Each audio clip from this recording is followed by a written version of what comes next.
महात्मा गांधी एक ऐसा नाम जो कि इंडिया की पहचान है। इनसे जुड़ी हुई बहुत सारी कहानियां हैं, कुछ सच हैं तो कुछ झूठ है।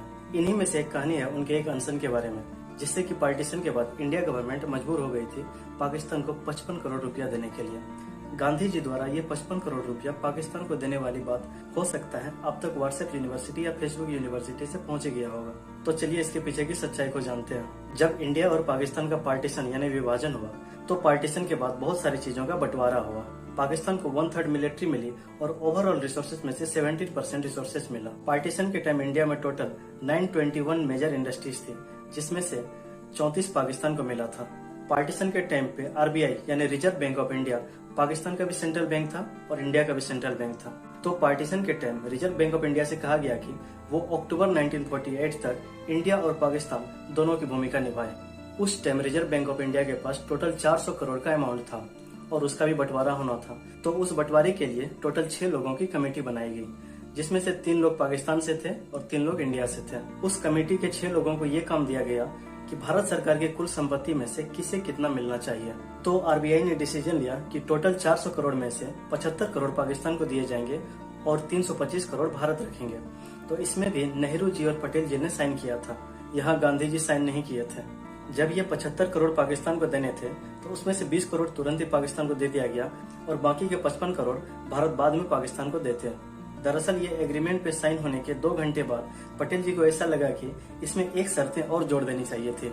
पटेल जी ने एक लेटर लिखा पाकिस्तान को कि अगर युद्ध की स्थिति होगी या ऐसी कोई भी चीज होगी तो हमारे बीच जो समझौता हुआ है हम उसे नहीं मानेंगे और बाकी के जो 55 करोड़ है वो भी आपको वापस नहीं किया जाएगा। लेकिन इस पे पाकिस्तान ने कोई जवाब नहीं दिया।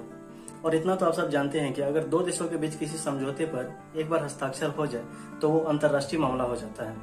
अगर पटेल जी ये शर्त दोनों देश के बीच हुई समझौते के पहले ही रखते तो बात अलग थी। उस टाइम आरबीआई का जो गवर्नर था जीडी देशमुख, उन्होंने शुरू में ही ये सुझाव दिया था कि एक साथ 55 करोड़ का अमाउंट देने में हमें दिक्कत आ सकती है।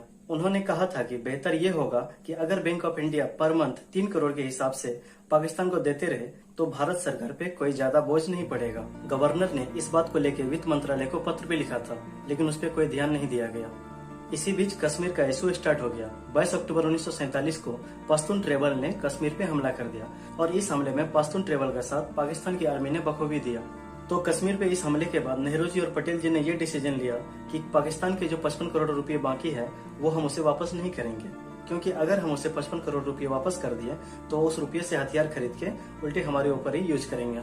नेहरू जी और पटेल जी के इस डिसीजन के बारे में उस टाइम गांधी जी को मालूम नहीं था। उसी टाइम दिल्ली में भयानक हिंसा भी चल रही थी, तो उस हिंसा को रोकने के लिए गांधी जी ने अनशन का फैसला लिया।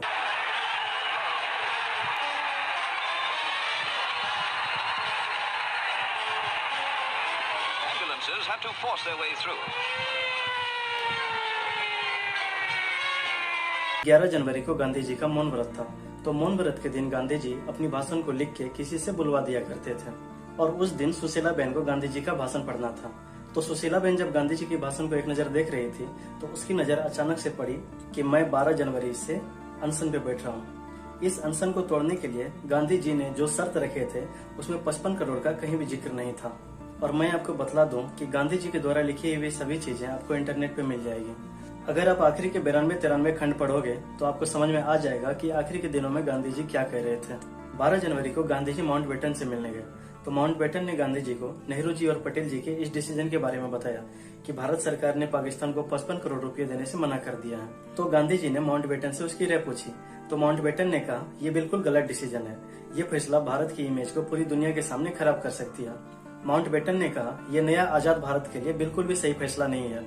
अगले दिन पटेल जी गांधी जी से मिलने आए, तो गांधी जी ने माउंटबेटन की वो सारी बातें पटेल जी से बतला दी जो माउंटबेटन ने गांधी जी से कहा था। गांधी जी से मिलने के बाद पटेल जी माउंटबेटन के पास पहुंचे और माउंटबेटन से पूछा कि आपने ऐसा क्यों कहा, तो माउंटबेटन ने इस पे पटेल जी को भी समझाया। इसके बाद 15 जनवरी को मंत्रिमंडल की बैठक बैठे।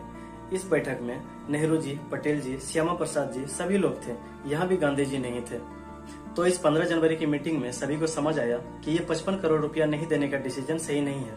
इससे आगे चल के इंटरनेशनल लेवल पे हमारी इमेज ही खराब हो सकती है। जिस शर्त को लेकर 12 जनवरी को गांधी जी ने अनशन किया, उस शर्त का मूल्य था कि दिल्ली में हो रहे दंगे रुकने चाहिए और हिंदू मुस्लिम के बीच हो रहे लगातार दंगों को रुकना चाहिए। यहाँ भी 55 करोड़ का कोई जिक्र नहीं था। 12 जनवरी को जब अनशन शुरू हुआ तो उस दिन पाकिस्तान को लेकर गांधी जी ने कहा था कि अगर पाकिस्तान में सभी धर्मों को सुरक्षा ना मिले और उसी तरह अगर हिंदुस्तान में भी ये दोहराया जाए तो दोनों का विनाश तय है। जब 15 जनवरी को एक पत्रकार ने गांधी जी से पूछा कि आपके इस अनशन का उद्देश्य क्या है, तो इस पे गांधी जी ने कहा, इसका उद्देश्य भारत और पाकिस्तान में रहने वाले लोगों के मन में विकास जागृत करना है। मान लीजिए 55 करोड़ के लिए ही गांधी जी ने अनशन किए होते तो वो अमाउंट दे देने के बाद 15 तारीख को ही गांधी जी को अनशन तोड़ देना चाहिए, लेकिन 16 और 17 तारीख को भी अनशन नहीं टूटा।